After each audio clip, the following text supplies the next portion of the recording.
Yeah, because a lot of people and longevity experts really, hone in. I can't remember the exact percentage, like 10 or 15%, calorie restriction throughout your entire life, and you can live to 150, Mm, whatever it is. right.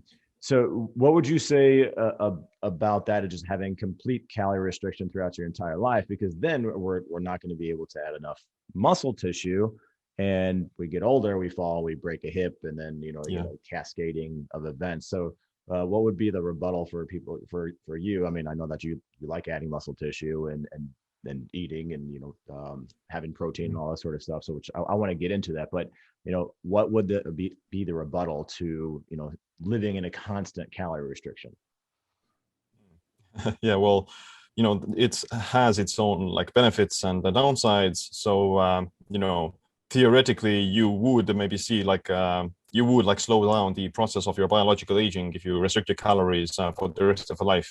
But at the same time, it's also we don't really have actual human studies to prove it. So, at the very best, you don't want to be overeating calories all the time, so to say, like being on this, obesogenic diet. That is definitely like bad. But how many calories do you actually need to reduce to see like this longevity benefits? It's not really known. And of course, there are some other factors that also have to be taken into account. Like you said, you need like some amount of calories to build muscle and strength. And if you are becoming frail from eating too little calories and not being able to put on muscle, then that actually increases your risk of other diseases like osteoporosis and metabolic syndrome. So yeah, it's I personally think that at least if we're talking about quality of life, then strength training, building muscle is definitely much more superior to calorie restriction, Hmm. because with calorie restriction you also feel tired all the time, you're cold, you're having hormonal issues, maybe shivering and that sort of thing. So it doesn't really sound very appealing for most people to, let's say, do.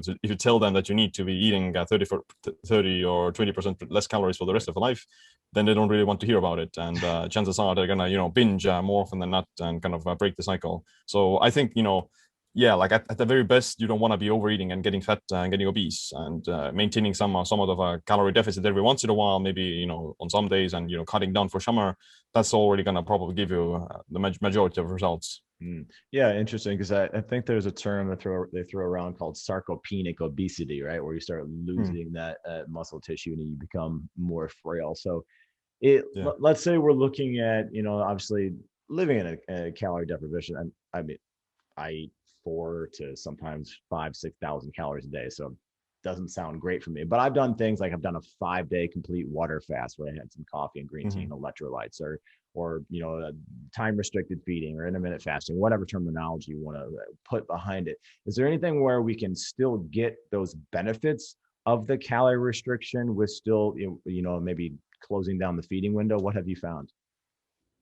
Yeah, well, actually, they do think that the intermittent fasting or this time restricted eating mimics a lot of the same effects that you get from calorie restriction, because they kind of work in the same pathways. And intermittent fasting, when you're not eating any calories at all, then that is almost like a magnified effect on the calorie restriction, because you're turning on autophagy even more so than we do with calorie restriction, and you also upregulate the other pathways, and vice versa, you downregulate the let's say the feeding pathways like insulin, IGF-1, and mTOR, and those things. Those go way more down with fasting than they do with calorie restriction. Mm. So yeah, I do think that if you're doing intermittent fasting, then you can at least sidestep some of the requirements for this such a like a severe calorie restriction. And theoretically, you could even eat at your maintenance calories and still see those same effects as long as you're eating in a certain time frame. Even like in studies on the mice on time restricted eating, even if the mice is eating let's say the same bad diet of like junk food and extra calories, they do see like improvement in their biomarkers as long as they're doing some form of time restricted eating compared to those mice who don't do it and eat the same crappy diet. So yeah, at least I do think that intermittent fasting is one way of mimicking the effects of calorie restriction, as well as like exercise itself is also turns on all these longevity pathways in the body and causes this beneficial stress.